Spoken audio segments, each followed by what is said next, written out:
Imaginez un trésor artistique inestimable. Des milliers de toiles de maître, des sculptures, des objets d'art dérobés sous le joug du Troisième Reich.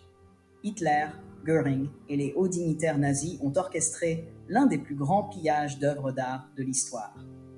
Ce vol massif, organisé avec une précision méthodique, s'est déroulé à travers toute l'Europe.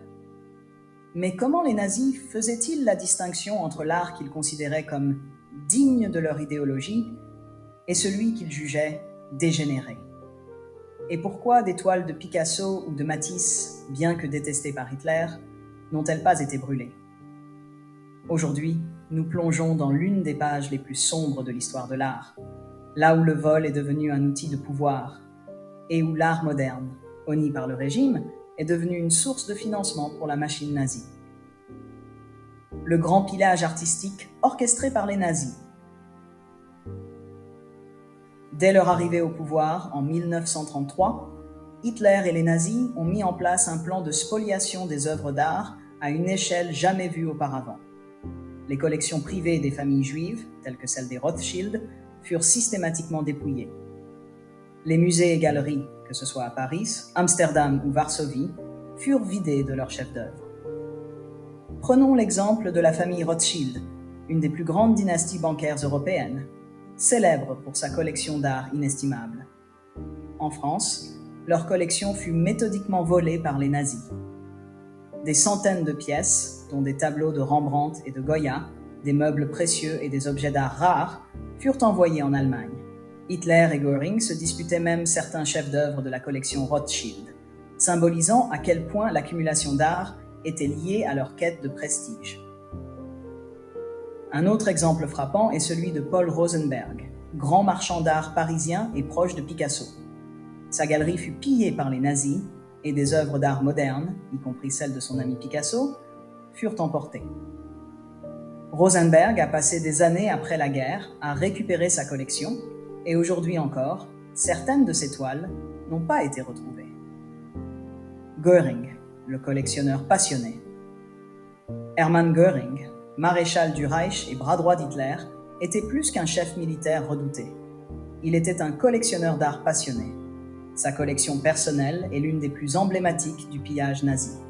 Göring avait une obsession pour l'accumulation d'œuvres d'art, au point qu'il se considérait presque comme un mécène ou un parrain des arts. À Karinghal, sa résidence située près de Berlin, il entreposait les trésors qu'il volait lors des conquêtes militaires. Un exemple célèbre montre à quel point Göring était prêt à tout pour enrichir sa collection.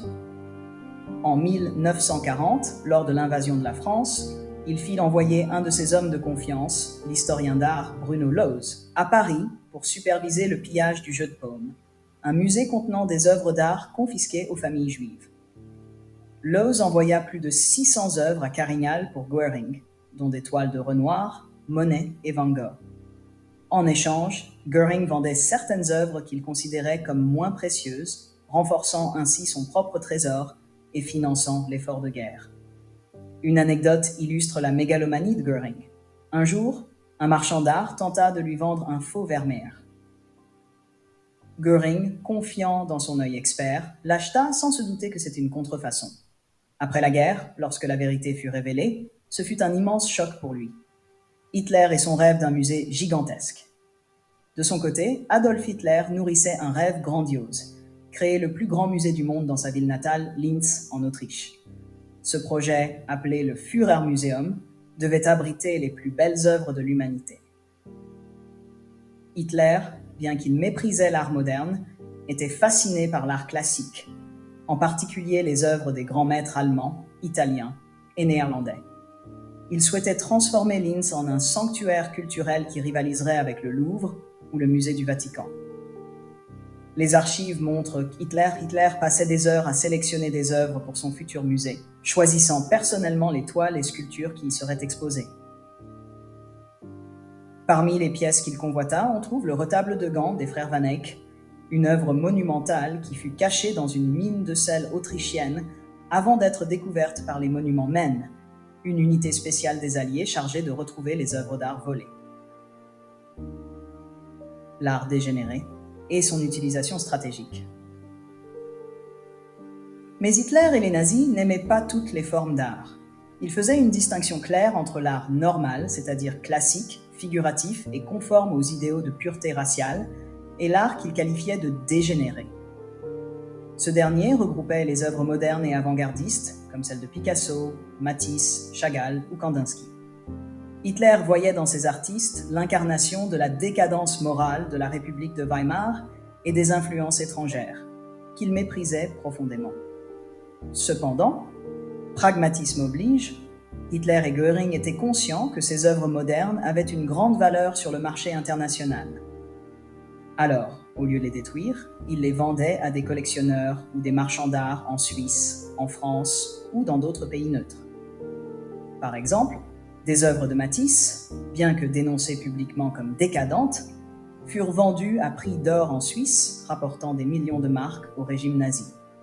En 1937, l'exposition de l'art dégénéré, organisée à Munich, a attiré plus de 2 millions de visiteurs. Les nazis avaient décidé d'utiliser cette exposition pour ridiculiser et discréditer l'art moderne.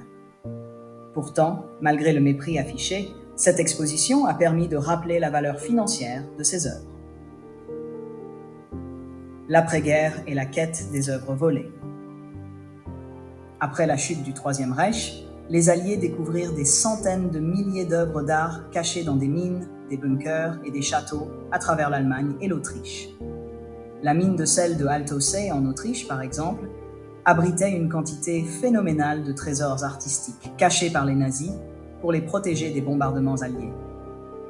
Les Monumentsmen, une unité spéciale composée d'historiens de l'art, d'architectes et de conservateurs de musées, furent chargés de retrouver ces œuvres volées et de les restituer à leurs propriétaires légitimes. Des œuvres d'innombrables maîtres, de Rembrandt à Michel-Ange, furent ainsi retrouvées. Mais malgré leurs efforts, beaucoup de pièces sont encore portées disparues aujourd'hui. Une des histoires les plus fascinantes est celle de la restitution du portrait d'Adele Bloch-Bauer de Gustav Klimt, volé à une famille juive en Autriche.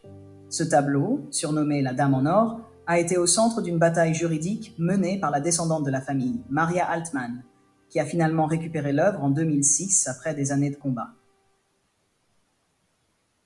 Conclusion. Le pillage artistique nazi n'était pas seulement un vol de biens culturels. C'était une tentative d'imposer une nouvelle vision de la culture européenne, conforme à leur idéologie raciale.